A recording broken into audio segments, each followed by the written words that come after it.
시내의 비싼 건물을 개인 명의로 갖고 계신 분들 많으시죠? 건물 입지가 좋으면 안 팔고 자식에게 물려주고 싶은데 상속증여세가 너무 높아서 자식 준다고 해도 건물을 유지할 수 있을지 걱정이 될 겁니다.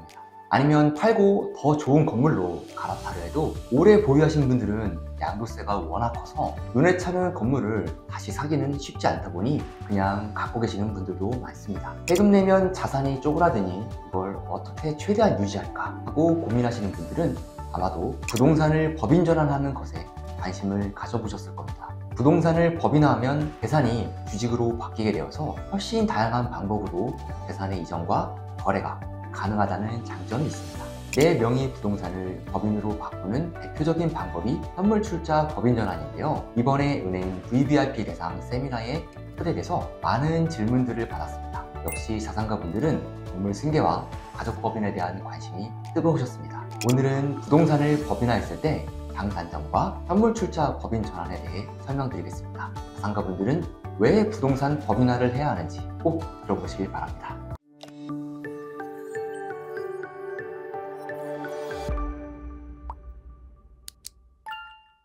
일단 개인 부동산을 법인화하는 경우의 장점을 설명드리겠습니다. 개인 명의로 건물을 계속 갖고 있을 때의 단점이 법인화로 인해 보완된다면 그 자체가 장점이 되겠습니다. 건물을 개인 명의로 갖고 있는 경우 근로소득이나 사업소득이 높게 나오고 있을 때 임대소득이 무조건 합산이 되어버립니다. 소득세, 누진세율 체계 때문에 하소득이 높다면 임대소득 합산으로 최고세율을 가정한다면 지방소득세까지 49.5%를 부담하게 됩니다. 반면에 건물을 법인화하게 되면 나의 소득과 분리가 되기 때문에 법인이라는 주머니에 나의 소득세율보다 낮은 20.9%의 법인세만 부담하면 별도 보관이 가능합니다. 그리고 건물 매각 시 매각 차익에서 개인 양도소득세보다 법인이 훨씬 유리합니다. 양도차익이 10억이 넘을 때 세금 부담이 49.5%인 반면 법인은 과세표준 200억까지는 20.9%만 부담하면 되기 때문에 세금이 2배가 넘는 차이라서 고액의 매각 차익의 장점은 분명합니다. 또한 자산의 이전 측면에서 부동산을 직접 증여나 상속하는 것보다 부동산을 법인화하여 법인의 주식으로 넘겨주는 것이 유리하다고 말씀드렸습니다. 사실 부동산 법인의 주식을 평가할 때도 원칙은 부동산을 감정하여 법인의 주식 평가를 해야 하기 때문에 가치는 어차피 같은 거 아닌가 라고 생각하실 수도 있습니다. 하지만 법인의 주식 가치 평가 시에는 단순히 부동산가액 외에도 다른 변수들을 활용할 수가 있습니다. 예를 들면 대출을 일으켜서 부동산 비중이 법인 총 자산의 80% 미만으로 내려간다면 법인 사업 개시 3년 뒤에는 주식 평가할 때 순손익 가치를 반영하여 순자산 가치의 80%를 하한으로 주가를 내릴 수 있는 방법이 있습니다. 하지만 이런 자의적인 부동산 법인의 가치 조정을 막기 위해 주식평가 직전 1년간의 대출 차익금 등 현금 자산으로 총 자산 비율을 변동시키는 것은 인정하지 않으니 주의하셔야 합니다. 그렇기 때문에 부동산 법인화는 장기적 관점으로 플랜을 짜야 법인 주식 가액의 변동성을 줄 수 있습니다. 이렇게 부동산과 달리 주식은 다양한 절세 시도를 해볼 수 있다는 것이 가장 큰 장점입니다. 그리고 개인 자녀에게 직접 부동산을 증여해주기 위해서는 10년마다 공제를 활용하거나 거액의 증여세를 부담해야 하지만 부동산 법인의 주식으로 이전하면서 가족법인까지 활용한다면 증여세 아닌 법인세만 부담하면서 매년 자녀에게 일정 부분 이전을 실행할 수가 있습니다. 절세 효과는 개개인별로 다 다르지만 긴 시간에 걸쳐 일어나는 만큼 개인으로 부동산을 갖고 있다 상속하는 것보다는 법인을 활용하는 것이 엄청난 절세 차이가 있다는 것을 아셔야 합니다. 그럼 부동산 법인화의 단점은 무엇일까요? 이걸 말씀드리기 전에 이해를 위해서 부동산 현물출자 법인 전환에 대해 먼저 설명드리겠습니다.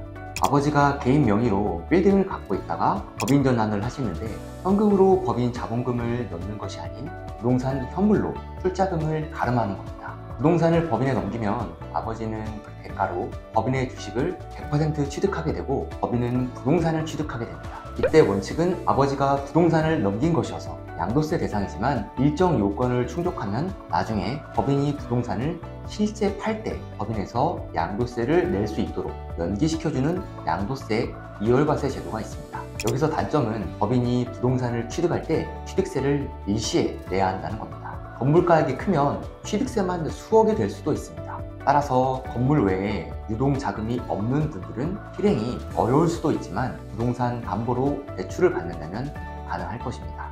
대출이자 부담에 가면서 굳이 해야 하나 생각하실 수도 있는데 단기간에 걸친 절세 결과를 보시면 이자보다 절세 효과가 훨씬 크기 때문에 이 부분은 걱정하지 않으셔도 되겠습니다.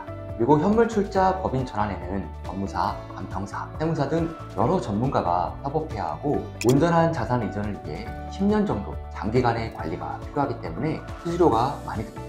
마지막 단점은 양도세 이월과세를 위한 요건과 5년간의 사후관리 그리고 법인 지분을 자녀에게 이전할 때마다의 쟁점들이 있어서 전체 과정이 쉽지 않다는 것입니다. 법인의 부동산을 넘길 때 양도세 이월과세는 신청서 쓴다고 다 받아주는 것이 아니라 요건이 잘 갖춰졌는지 양도세 조사가 나오기도 하고 세청 내부 업무 감사를 받기도 합니다. 그리고 법인 전환 후 5년간은 법인의 주식 변동이 50%가 넘으면 안 되고 부동산의 처분도 안 됩니다. 또한 자녀에게 법인의 지분을 이전할 때마다 증여세 이슈나 평가의 문제도 쟁점이 되기 때문에 이전이 완료될 때까지의 단기간 과정이 쉽지 않습니다.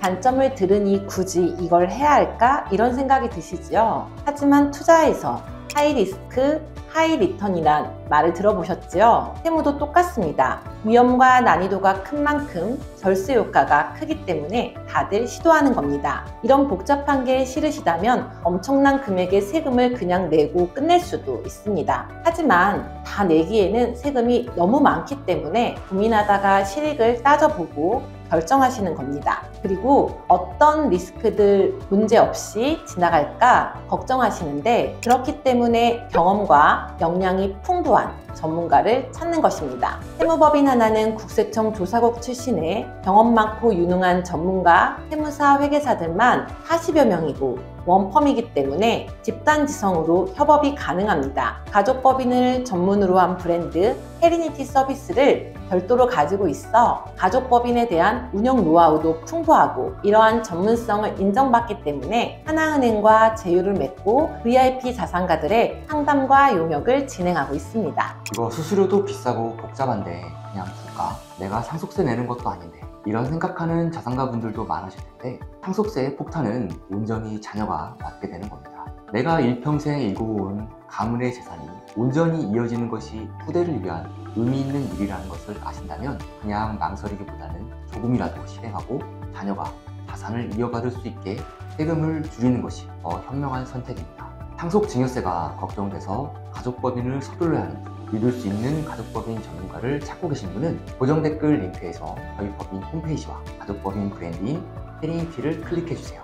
설립 25년차 법인의 구성원들 소개와 전문가들의 풍부한 경력을 살펴보시고 네이버에서 국세남도 검색해 보시기 바랍니다. 저의 검증된 이력들을 보실 수 있습니다. 신뢰가 가신다 생각되면 헤리니티 상담 메일이나 홈페이지를 통해서 연락주세요.